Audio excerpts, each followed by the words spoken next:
Hey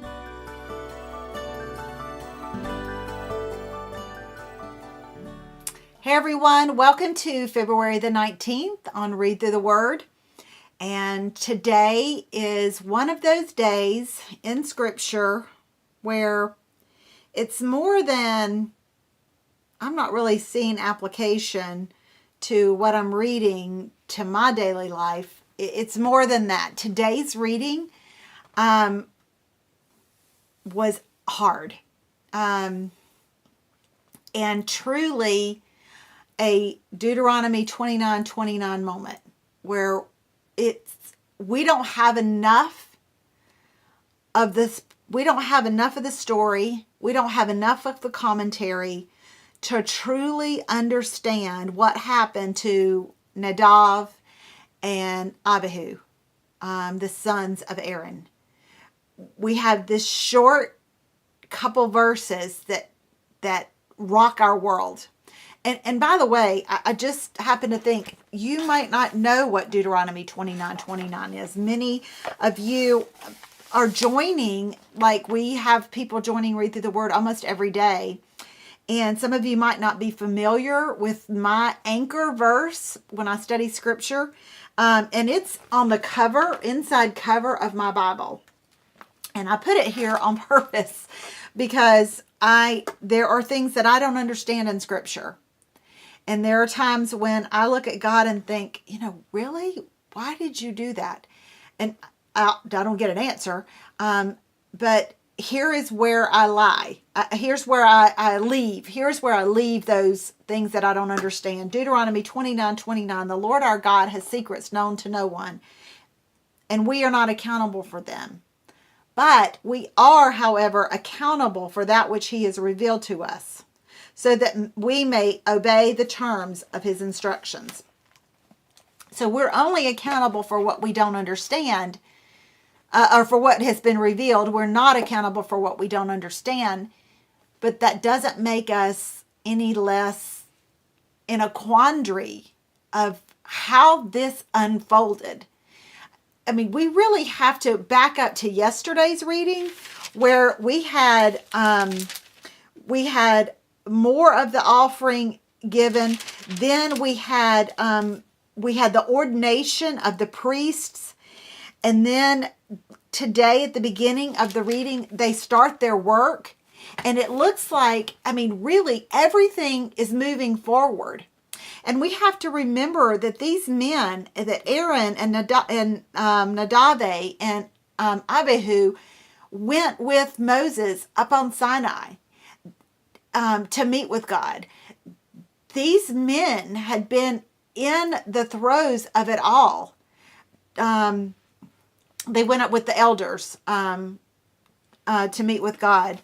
Let's see, I don't have the scripture reference for that. But anyways, so they have firsthand knowledge of what God is all about. They saw what all happened with the golden calf. They saw God's power. They saw what God's response was to those who participated in idolatry right there when Moses was up on Sinai receiving the law.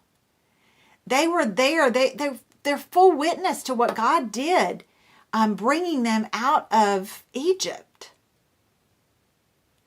They've been there in the construction and the instruction of the tabernacle. They've been ordained into service for God. And it's like the first day on the job, something tragic happens. So just setting that stage, we look and we think, what in the world? Because Scripture tells us this, that they, Nadab and Abihu, put coals of fire in the incense burners and sprinkled incense over them. In this way, they disobeyed the Lord by burning before him the wrong kind of fire, different than he commanded. So fire blazed from the Lord's presence and burned them up, and they died there before the Lord. Now, this is also referred to as strange fire, different fire, depending on the different translations. But wrong is a really good, as a very accurate description of it. And it doesn't tell us specifically how it's wrong. We have to go back in Scripture to find out how it was wrong. What did they do? And in Exodus 30, 35 through 37, I'm going to read this. Mix the spices together to make a sweet smelling incense. Do this the same as the perfume maker would do it. Also mix salt with this incense.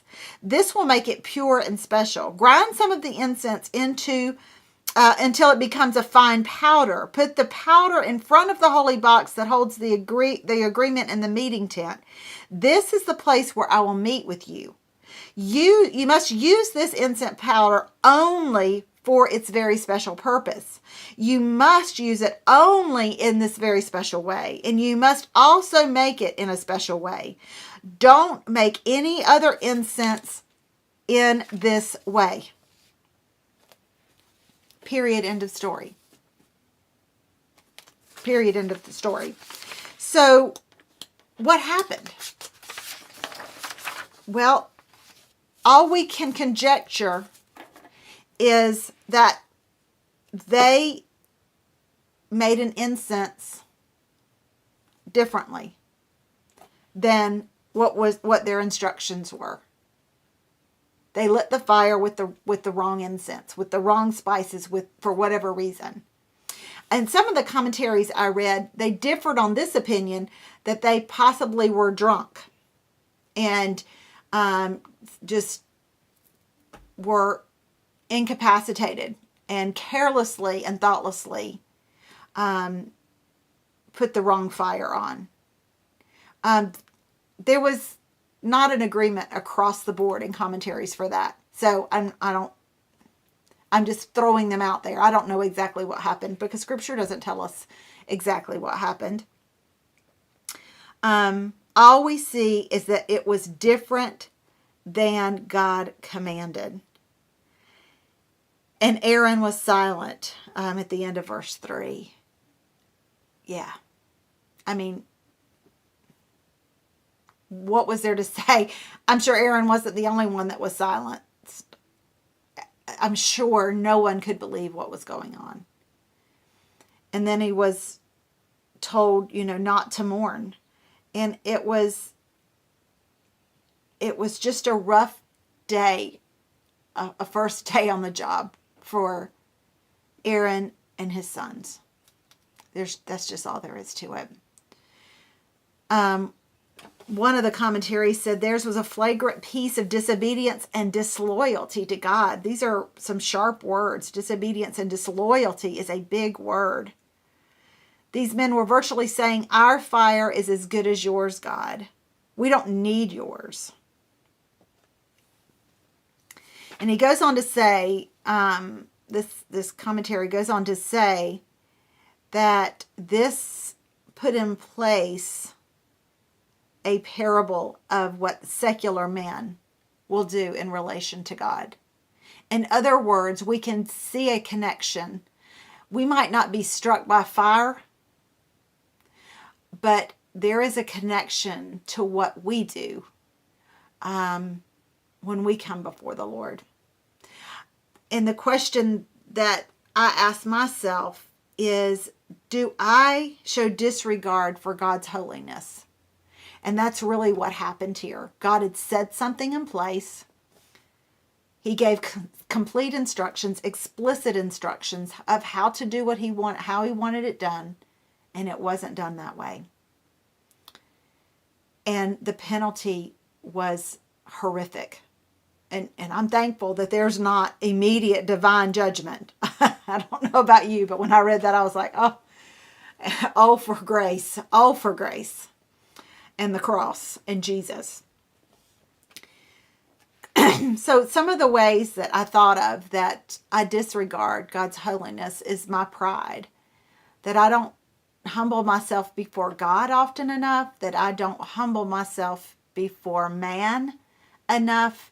that I think too much of my own way, my own understanding, and I try to take the reins from what God has already set in place because things are different than I thought they were going to be, or I don't have time, or that's the long way, God, let me do it this way.